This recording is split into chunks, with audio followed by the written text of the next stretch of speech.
Hey everybody, Tim here with today's episode of Star Trek Voyager, Season 2, Episode 4, Elogium. I don't know how to pronounce that. I just watched this episode, and I'm pretty sure they said it, and I still can't pronounce it, so whatever. This is, yet again, one of the 4 episodes that was produced during Season 1, but held back to Season 2, and you could really tell, because this episode was pretty rough to get through. Overall, this episode was not a good one. I did not enjoy it. My hair is all sorts of crazy.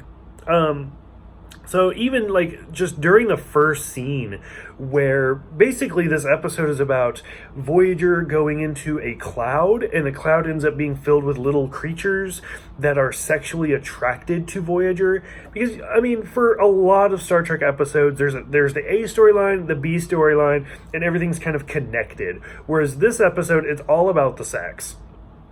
So, the A storyline is about Voyager being in this cloud, and all of these little aliens are attracted to it, and then, of course, the big, Alpha comes in and wants to challenge Voyager.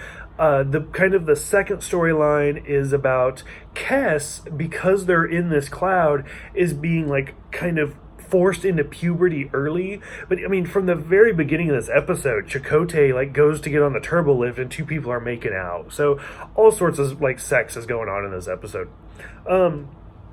So for the Kes, I'll go ahead and start with the Kes storyline. I don't know, I always feel like they had these great plans for Kes, but they couldn't figure out how to do it, and it just comes across awful. So Okampas, I think, lived to be 8 years old, maybe 9 years old, and evidently they usually reach puberty right around 4 or 5. And Kes says that she's not even 2 yet. And I'm pretty sure this is the first time they've explicitly said her age. They may have mentioned it in the first episode, but I don't remember because I've already forgot. It's been so many. And for this one, she goes through all sorts of stuff, hot flashes and a growth on her back. And what really kind of sets it off, and I hate this scene so much. I remember being a kid and the trailer for this episode came out, and I'm pretty sure this scene was in the trailer. And I was like, oh, this is dumb. Even as a kid, I didn't like it. And it's where she's playing with the plants, and she ends up eating some bugs, cockroaches basically, and then she takes it and it zooms in on her face, and she's cross-eyed staring at the cockroaches. It was awful. It was a bad shot. It was badly acted. I mean, you can only do so much with it, but it was pretty bad.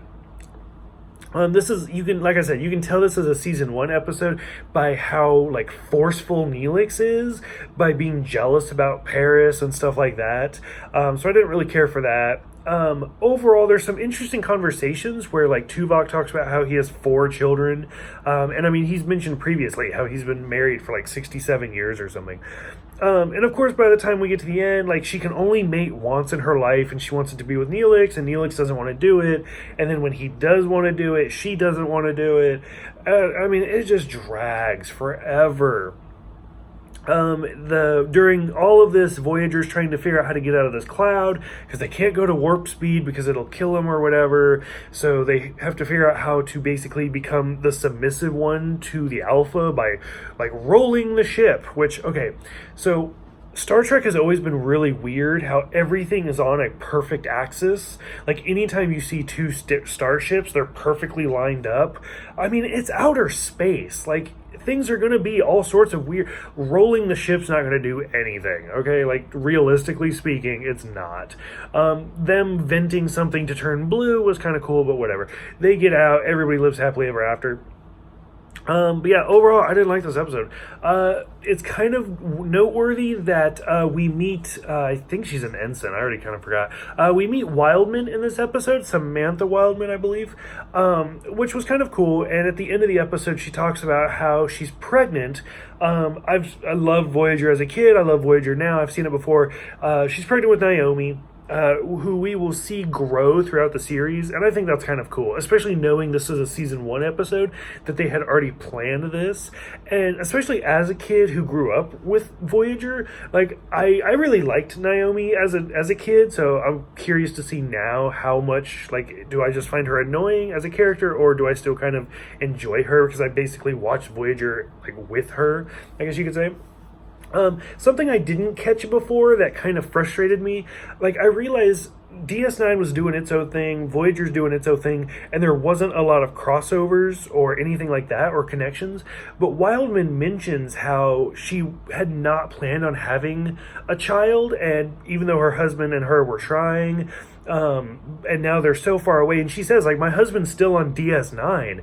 Like, I would love, during the same week that this episode had come out, if there had been a Wildman, like, shout out or mention or character or something on DS9, and then we could have actually seen, like, Ensign Wildman with Naomi growing through Voyager, and then we could have actually seen her husband on DS9. Like, that would have been great to see these two different families, like, grow separately. Like, I feel like that was a missed opportunity.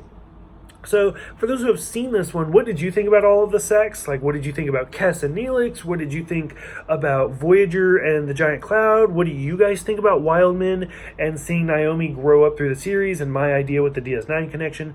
Go ahead, let me know in the comments below. Thank you guys for everything, and I will see you guys next time for Non Sequitur.